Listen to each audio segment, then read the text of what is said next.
Ustazah, ini pembahasan yang sangat menarik karena ya kehidupan itu kan pasti ada pasang surutnya. Ada ya waktu itu kita bahagia, ada sedih-sedihnya juga, dan ada ekspektasi yang nggak sesuai juga sama realita. Akhirnya kan menimbulkan kecewa ya usia. Atau Ustazah juga menyoroti apa nih yang ada di sekitar kita, silakan. Ya, fenomena akhir-akhir ini kan memang kita dihadapkan pada satu posisi yang terkadang membuat kita harus menjadi pribadi yang tough ya, tangguh. Karena dinamika hidup itu pasti kadang di atas, kadang di bawah, kadang sukses, kadang gagal, kadang sedih, kadang bahagia.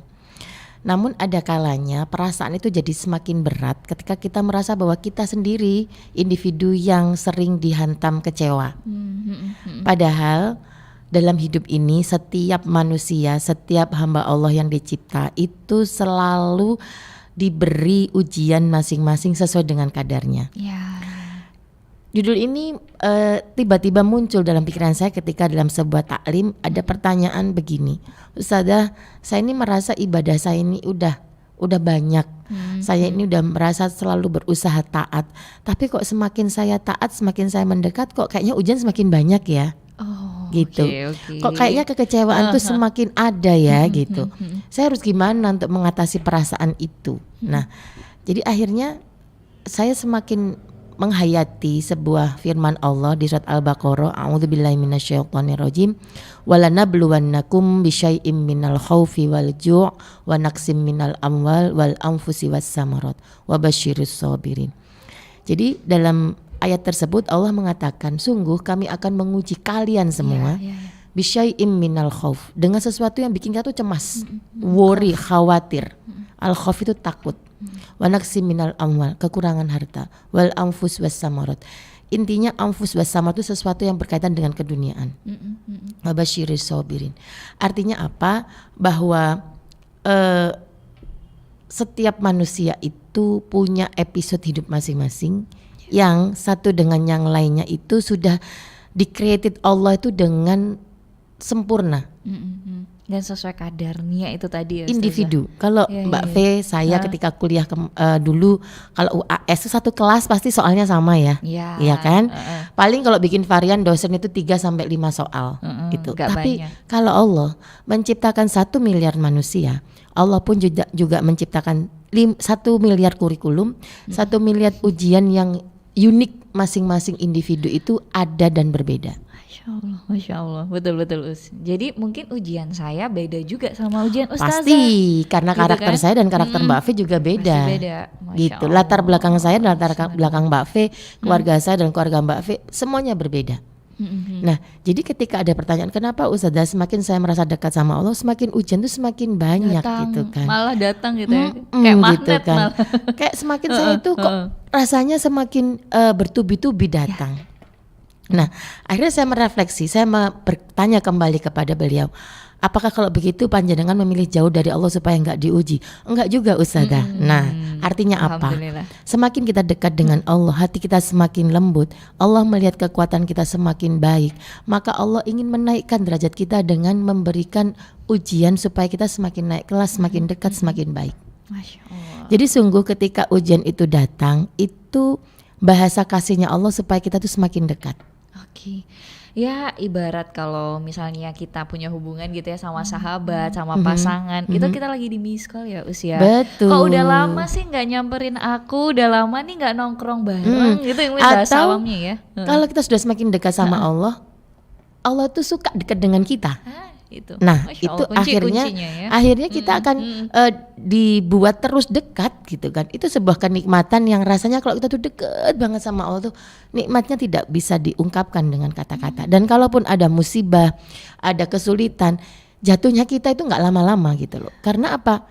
Kita sudah punya sesuatu yang membuat kita tuh semakin dekat dan membuat itu diri kita semakin kuat. Oke, Masya Allah. Gitu. Masya Allah. Jadi bangkit ketika kecewa itu cepat tidaknya adalah bergantung dengan kedekatan kita kepada Allah. Baik, Nah, ini Ustazah menarik ya, karena memang kalau kita bahas tentang keragaman manusia gitu kan, punya karakter dan lain sebagainya. Nah, kalau misalnya kita juga bicara di dunia psikologi kan ada resiliensi juga ya, dan itu setiap orang ada beberapa jurnal gitu kan yang mengatakan semakin banyak masalah yang pernah dia hadapi gitu ya, entah masalah mungkin dengan teman, kehidupan rumah tangga dan lain sebagainya, itu resiliensinya makin tinggi. Betul, memang itu tadi. Makanya Allah itu luar biasa membuat kurikulum spesial untuk kita. Jadi Allah tuh tahu, misal nih Fauziah karakternya seperti ini, kelemahannya seperti ini, maka ujiannya itu justru pada titik lemah yang membuat dia akan semakin kuat. Titik lemahnya diasah gitu. Nah, atau Fidelita nih, karakter seperti ini, kelemahan di sini. Justru kelemahan inilah yang akan diuji terus sama Allah supaya semakin kuat dan semakin kuat. Kerasa nggak mitra muslim, ayo? Gitu. Jadi sama dengan pasangan gitu kan. Kadang kita merasa, aduh ya Allah, kok aku dikasih pasangannya nggak sama dengan aku. Tapi ketahuilah, justru titik itulah Allah ingin membuat kita menjadi pribadi yang lebih baik, karena itu kayak semacam dalam tanda kutip obat supaya kita menjadi pribadi yang semakin baik, semakin dekat dengan Allah dan semakin bertambah dewasa. Pahit dulu ya tapi itu memang yang menyembuhkan insya Allah dalam kepribadian kita nantinya. Betul dan yakinilah bahwa apapun yang Allah berikan itu sesuai dengan kebutuhan kita. Ya Allah, indah banget kan mitra muslim. Terus tinggal kita list aja kebutuhan kita tuh sebenarnya apa aja sih. Siapa tahu ya Allah memang kasih beberapa titik-titik poin supaya kita juga nanti lebih tangguh, lebih siap menggapai asa sesuai judul kita. Gitu ya Us ya. Betul. Memiliki harapan dan visi hidup bahwa apapun yang Allah berikan itu sejatinya adalah cara Allah untuk membaikkan kita. Oke, gimana mitra muslim, punya beberapa yang ingin disampaikan atau pengen curhat langsung juga boleh. Yuk di dalam program Mozaik kita siang hari ini. Silakan ya 0315624555, boleh telepon. Ada rekan saya Elsa Khairunisa yang siap ini untuk membantu ya di pagi hari ini. Kemudian juga atau WhatsApp di 0855 3000 938. Ustazah, nanti kita lanjut lagi ya. Insyaallah Mbak. Pasti ini menarik banget mitra muslim, jadi jangan kemana-mana, tetap bersama kami ya dalam program Mozaik. Meraih asa setelah kecewa gitu ya Us ya. Karena memang kadang manusia tuh bisa berharap, bisa berencana, bisa ya bener-bener nge-planning A sampai Z, tapi Allah mungkin gak ridho ya Us ya. Dan kadang manusia kecewa dulu kan biasanya yang terjadi. Jadi kata kuncinya adalah kita memang harus punya rencana. Harus punya usaha, karena itu wilayah kita sebagai manusia. Tetapi ketika itu tidak terjadi, kita harus yakin dan ridho bahwa Allah mengganti rencana kita dengan rencana yang lebih tepat menurut Allah untuk kita. Jadi switching, artinya apa? Allah juga punya rencana, dan memang rencana Allah itu walaupun kadang kita merasa bahwa kok nggak pas sih sama aku, tapi menurut Allah ini yang lebih pas, ini yang lebih cocok. Dan ketika kita ridho, kita ikhlas, akhirnya kita akan mendapatkan, oh iya ya, ternyata hikmah ketika aku kemarin seperti ini tuh sekarang seperti ini. Gitu. Mungkin pada saat itu terjadi kita akan nangis, kita akan marah, kita akan kecewa, merasa bahwa aduh kok kayaknya hidupku ini diselimuti dengan kegagalan, kok kayaknya apa yang kurencanakan ini tidak terlaksana. Tetapi mari kita melatih diri kita, melatih, karena memang manusia tuh sukanya ngatur gitu ya, termasuk dalam tanda kutip kadang kita sering ngatur Allah gitu. Yang maha pengatur pada Allah ya. Betul. Karena kita sudah memplanning dan merasa bahwa ini yang terbaik. Maka latih diri kita untuk tetap menyerahkan kuncinya, ending segalanya pada sebaik-baik pengaturan Allah. Baik, Masya Allah. Ini ada yang langsung masuk nih, mitra muslim dan juga Ustazah dari WhatsApp ya, saya bacakan. Monggo. Ada Mbak Nadira di Surabaya. Ustazah, Assalamualaikum. Ini ada cerita sedikit gitu ya Ustazah. Pernah kemarin baru saja saya melakukan proses ta'aruf begitu bersama dengan seorang ikhwan, dan qadarullah sudah sampai di tahap yang cukup serius sampai menentukan tanggal pernikahan begitu ya. Berarti ini kedua keluarga sudah bertemu. Ustazah disampaikan di sini. Akan tetapi qadarullah ada kesalahpahaman yang terjadi antar keluarga. Jadi bukan antara saya dan juga calon ini, dan akhirnya membuat hubungan antara dua keluarga ya ini semakin tidak merestui begitu ya terjadinya sebuah pernikahan antara kami. Ada rasa sangat kecewa Ustazah. Sekarang saya posisi yang sangat terpuruk karena sudah menentukan tanggal dan lain sebagainya. Jadi sudah ada banyak angan-angan di sana begitu ya Ustazah. Ini bagaimana cara saya untuk bangkit kembali? Posisinya saya juga saat ini berusaha untuk berkomunikasi dengan keluarga dari calonnya itu, tetapi menemui jalan yang cukup buntu. Oke, Masya Allah Mbak Nadira, tawakalna 'ala Allah. Jadi jodoh, mati, rezeki itu sudah tertulis bahkan sebelum Allah menciptakan kita, sudah ada di Lauhul Mahfuz. Yang mengalami seperti Mbak Nadira ini juga tidak sedikit. Bahkan saya pernah mendapatkan cerita sudah menyebar undangan dan qadarullah tidak jadi pula gitu kan. Artinya apa? Saya paham dan bisa merasakan perasaan Mbak Nadira. Pasti yang paling dominan adalah perasaan kecewa.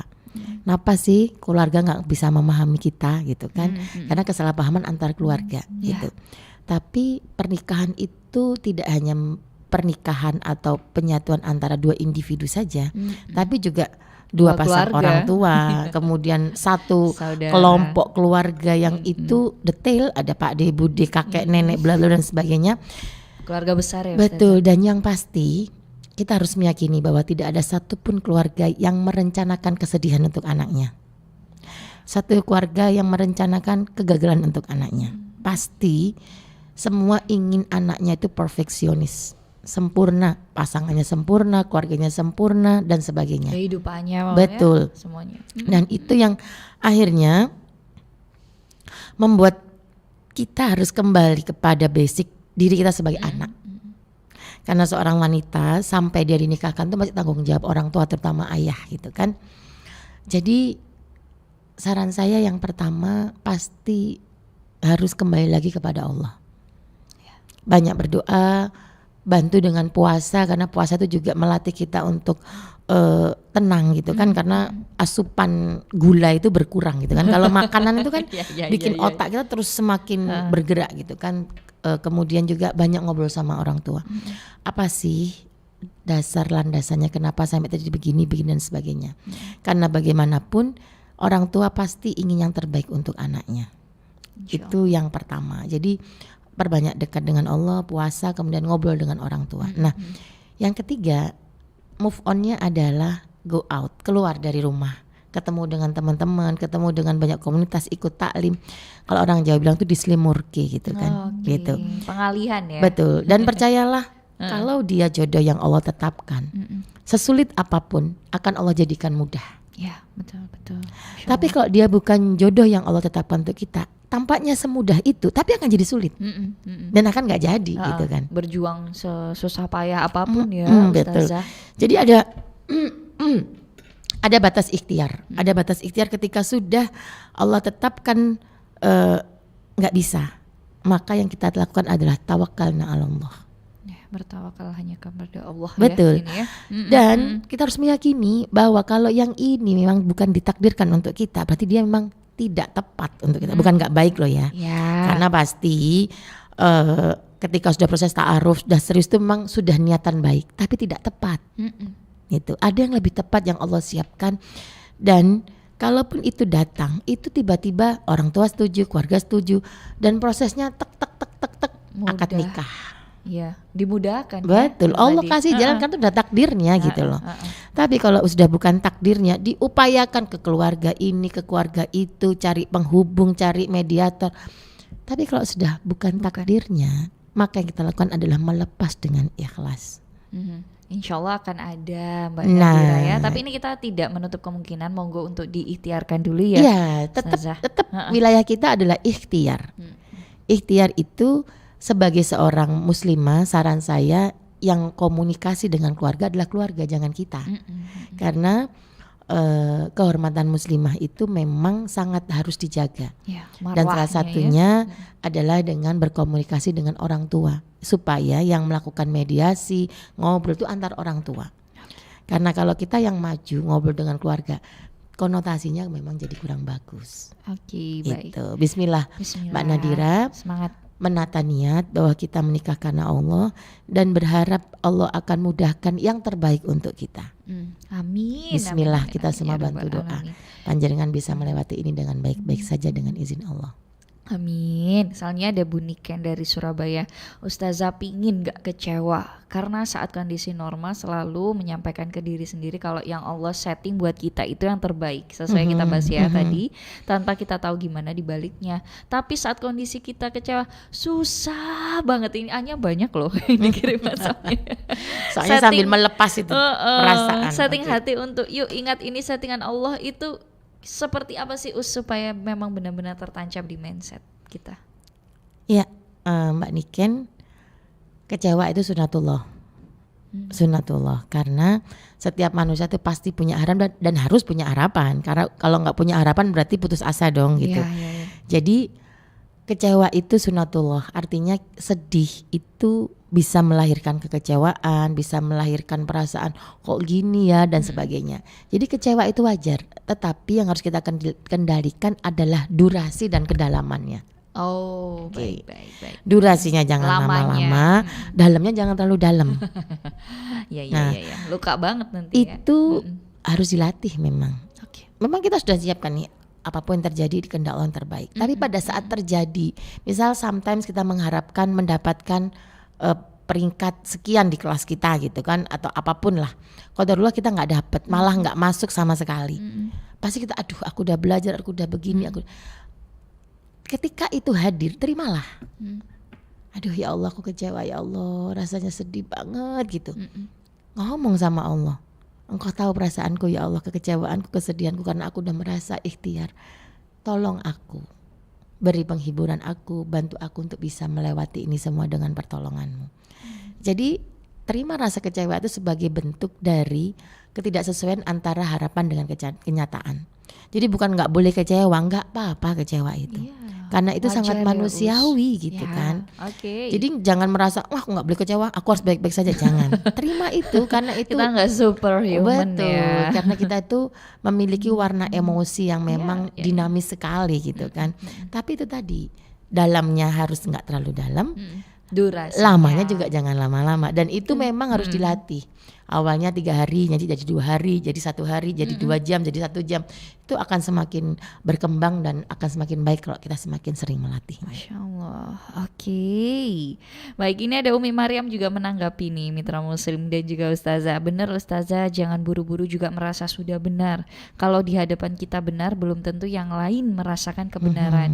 Jadi kita harus lebih berhati-hati. Semoga Mbak yang tadi ya berjodoh, yang tadi bahasanya ya masih Mbak Nadira, ini dimudahkan oleh Allah juga. Amin. Langsung dapat doa Langsung banyak loh Mbak doa, Nadira. Mbak Masya Nadira. Allah. Alhamdulillah. Karena memang merasa benar tuh nggak boleh. Saya sepakat banget dengan Ummu Maryam. Karena merasa benar itu salah satu ciri sombong. Ya. Dan sombong itu hanya ada pada Allah saja bolehnya. Bahkan setan pun ketika dia merasa sombong langsung diusir dari surga. Iya. Nggak mau sujud ya. Karena dia merasa sombong. merasa Ana benar. khairum minhu. Aku itu lebih baik dari dia gitu kan. Karena Ketika dia Nabi merasa Adam diciptakan dari api kan, nggak khalaqtani mau. min nar wa khalaqtahu min tin. Aku tuh dari api. Api itu kan Ya bersih Allah. dibanding dengan tanah. Nah, merasa lebih tinggi. Nah, apalagi merasa benar. Merasa. Nah, karena kebenaran itu hakikinya adalah milik Allah. Jadi kalau kita menyampaikan kebenaran, jangan merasa itu karena kita, tapi karena Allah yang memberikan hidayah kepada kita sehingga kita bisa menyampaikan itu dengan benar. Oke, baik Mitra Muslim, nanti kita mau lanjut lagi ya supaya nanti juga bisa kita sambung lagi pembahasan kita lebih menarik. Yuk gabungan aja silakan. Yang di YouTube juga insya Allah nanti akan V-check kembali apakah sudah ada yang komen nih, dan juga WhatsApp masih boleh lanjut lagi ya Mitra Muslim, tapi setelah jeda. Jadi jangan kemana-mana, tetap bersama kami dalam program Mozaik. Oke, baik Ustazah, ini menarik, ada yang menyampaikan juga, Masya Allah banget ini Ustazah, ada yang berjuang selama 16 tahun berumah tangga tapi sampai sekarang masih belum diterima oleh keluarga suami. Ini bagaimana Ustazah biar bisa tetap menjadi diri sendiri dan tidak kembali sedih, karena benar-benar itu bisa merubah karakter seseorang loh. Silakan monggo. Oke, sekarang saya mau tanya definisi dulu. Definisi diterima itu yang seperti apa? Oke. Gitu kan? Bu Ika ini ya. Ya, jadi Bu Ika, Yang pertama yang perlu kita syukuri dulu adalah suami nerima kita. Itu dulu. Karena person itu yang sangat berperan dalam membangun rumah tangga. Itu yang pertama. Dan yang kedua, kata-kata diterima itu perlu diklirkan dulu, definisinya seperti apa. Kalau kita pingin diterima terus datang kita dipeluk cipika-cipiki terus ditanyain ini itu, maybe not. Karena mungkin ada keluarga yang gak bisa gampang terima orang baru. Dan mungkin juga bahasa komunikasinya nggak, budayanya juga bisa jadi berbeda. Maka Bu Ika perlu evaluasi dulu. Definisi saya diterima itu seperti apa. Kalau dulu mungkin salaman nggak mau mertua kita, sekarang udah mau. Itu sudah diterima. Jadi standar penerimaannya harus kita turunkan supaya kita nggak under pressure. Gitu. Itu yang perlu kita tanamkan, karena sedikit apapun progres penerimaan itu akan membuat kita merasa bahagia. Tapi kalau standarnya bahwa diterima itu harus bla bla bla begini begitu, maka akan membuat kita merasa under pressure. Aduh, kok aku belum ya, kok nggak seperti itu. Tapi progres apapun Bu Ika, mungkin dulu kalau ditelepon nggak mau nerima, sekarang mau walaupun sekedar waalaikumsalam. Udah, itu udah diterima. Itu nanti akan bertahap, karena kalau dalam diri kita merasa aku belum diterima, itu aura negatifnya nyampe. Karena manusia itu, saya dengan Mbak V nggak usah ngomong, tapi aduh kok kangen banget ya, lama nggak ketemu siaran, ketemu terusannya wow gitu kan, nggak diucapkan karena kita tuh dihubungkan dengan yang namanya batiniah gitu kan, pemahaman batin. Jadi kalau kita kadang angan-angan seseorang, tiba-tiba dia nelpon gitu. Sama dengan diri kita ketika kita merasa aku udah diterima, alhamdulillah. Sekecil apapun itu akan nyambung. Karena gestur tubuh kita akan jadi positif, kita akan jadi merasa lebih rileks, dan rileksnya kita itu akan nyambung kepada orang yang kita tuju. Gitu. Baik. Jadi tetap semangat, karena yang penting bagaimana suami kita memperlakukan kita itu yang paling utama. Itu akan berproses. Ketika proses penerimaan itu walaupun satu tahap aja, syukuri. Alhamdulillah sekarang udah mau jawab salam aku gitu kan. Berikutnya, lebaran berikutnya, oh alhamdulillah sudah mau nerima oleh-olehku. Ada yang kan udah taruh itu aja. Sekarang ada. Dapat oleh-oleh ya, Bu, ini oleh-oleh. Misalnya sometimes kita ngomong gitu, makasih ya. Walaupun dengan ketus, alhamdulillah dapat makasih. Jadi alhamdulillah terus aja. Aura positif itu akan ngalir kepada orang yang kita tuju. Jadi sekecil apapun itu yang akan membuat kita merasa bahagia. Jadi ukurannya jangan langsung yang besar gitu ya. Ada beberapa mantu. Nah, mantu yang satunya ini termasuk dalam tanda kutip mantu kesayangannya. Kalau datang dia disiapin makanan, masakan, terus kita aku nggak bisa terima seperti dia. Nah, ukuran kita ukuran dia. Akhirnya kita akan merasa under pressure. Tapi ukuran kita sendiri gitu. Kita datang, ibu mertua udah mau salaman, bapak mertua salaman, alhamdulillah. Walaupun nggak dimasakin heboh kayak ipar kita yang lainnya, it's okay. Yang penting suamiku mengerti aku, anak-anakku baik-baik saja.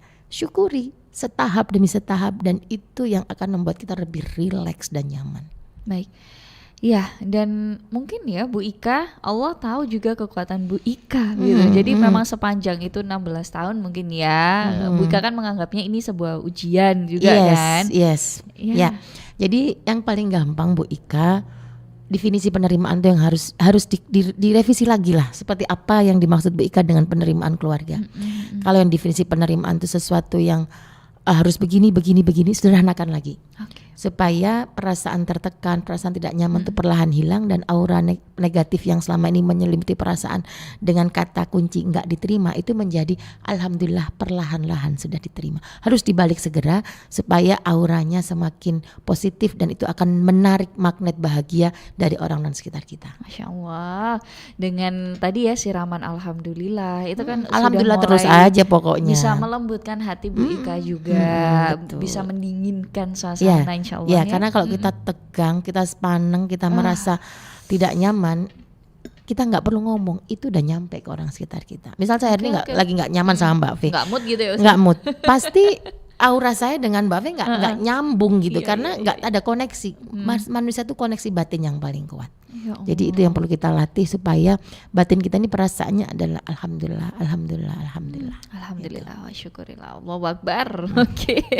Ini dari Pungki di Lumajang juga ikut menyimak. Semoga menjadi pembelajaran untuk kita semuanya. Masya Allah. Amin. Kita juga Terima belajar kasih. kok. Sama-sama belajar insya Allah. Sama-sama ya mitra muslim, semuanya saling. Betul. Baik, kembali mungkin ke tema kita Ustazah, karena waktunya sangat terbatas. Udah mau closing aja gitu ya Ustazah. Oh, Mungkin Masya Allah. kita kasih semangat aja semua mitra muslim. Memang kehidupan itu nggak ada kok yang lurus aja semuanya bahagia sampai kita menutup usia gitu ya kan Us. Pasti betul. akan ada titik-titik poin kecewa kita supaya kita memang terus bisa move on, bangkit, terus menatap kehidupan. Itu gimana Us? Silakan. Baik, mitra muslim yang dirahmati oleh Allah, mari kita sadari bersama bahwa usia waktu yang Allah berikan untuk kita ini adalah titipan. Maka mari kita isi sebaik mungkin waktu yang Allah berikan ini dengan perasaan syukur pada apapun yang Allah telah takdirkan untuk kita. Walaupun pada saat yang kita rasa berat, pada saat kita rasa kecewa, tapi biasakan kita untuk merasakan nikmat Allah yang lainnya. Sehingga bila satu hal tidak Allah berikan, kita masih memiliki rasa bahagia pada hal-hal lain yang telah Allah berikan. Jadi mari kita pandai menjadi hamba Allah yang banyak menghitung nikmat dibanding banyak menghitung yang telah terlewat. Jadi yang terlewat ikhlaskan bahwa itu belum tepat untuk kita. Mari kita kembali menghitung nikmat agar ada rasa bahagia itu selalu dalam setiap hidup kita pada kondisi apapun, kalaupun kecewa tidak terlalu lama dan kita terpelihara dari sikap suudzon kepada takdir Allah. Mari kita latih itu walaupun tidak mudah prosesnya, tapi kita yakin Allah membersamai kita. Tetap semangat karena hidup ini adalah keindahan yang Allah titipkan untuk kita. Mari kita nikmati, mari kita syukuri, dan mari kita jadikan ini sebagai momen agar kita menjadi hamba Allah yang mendapatkan anugerah husnul khotimah. Amin ya rabbal alamin. Amin, amin, amin, amin ya robbal alamin. Ditambahin nih sama Bu Retno, Masya Allah Ustazah, tentang definisi penerimaan di lingkungan keluarga suami. Kita memang sebagai mantu pasti sering merasa seperti itu di awal-awal pernikahan. Bu Fatma juga dari Lumajang menyimak, terima kasih yang ada di YouTube ya. Masya Allah mitra muslim, ya memang gak mudah. Betul. Tapi insya Allah ya tadi Bukan berarti mustahil. tidak mungkin. Insya Allah. Oke, baik mitra muslim, terima kasih untuk kebersamaannya. Jazakallah khairan kasiran Wa iyaki Mbak Fi, sehat Barakallah selalu. ya. Mbak Fiki barakallah. Sehat juga untuk Ustazah dan juga keluarga supaya bisa menemani kita semuanya Insya Allah, selalu insya di dalam Allah, program insya Allah. Mozaik ya. Wassalamualaikum warahmatullahi wabarakatuh Us. Waalaikumsalam warahmatullahi wabarakatuh Mbak Fi. Baik mitra muslim, demikian untuk program Mozaik kita di siang hari ini. Terima kasih yang sudah bergabung, terima kasih yang sudah mendengarkan, terima kasih juga yang sudah menyimak di YouTube kami Suara Muslim TV. Jangan lupa untuk subscribe, like, dan komen juga ketika ada beberapa tayangan kami. Insya Allah kita rutinkan gitu ya mitra muslim supaya Anda juga bisa lebih dekat lagi sama kami. Terima kasih juga yang di Lumajang, di Suara Muslim Tuban juga, serta di Mitra FM Batu. Saya Fedelita Putri pamit undur diri bersama dengan rekan Elsa Khairunisa, rekan produser saya. Kemudian juga ada rekan Arafi ya, Muhammad Arafi selaku videografer kami juga di pagi hari ini. Sehat selalu juga untuk Anda dan juga keluarga mitra muslim. Mohon maaf kalau ada salah kata dari kami. Subhanakallahumma wa bihamdika nasyhadu alla ilaha illa anta nastaghfiruka wa natubu ilaik. Maha suci Engkau ya Allah, dan dengan memujimu kami bersaksi tiada Tuhan yang berhak diibadahi selain Engkau. Kami memohon ampun dan bertaubat kepadamu. Wassalamualaikum warahmatullahi wabarakatuh.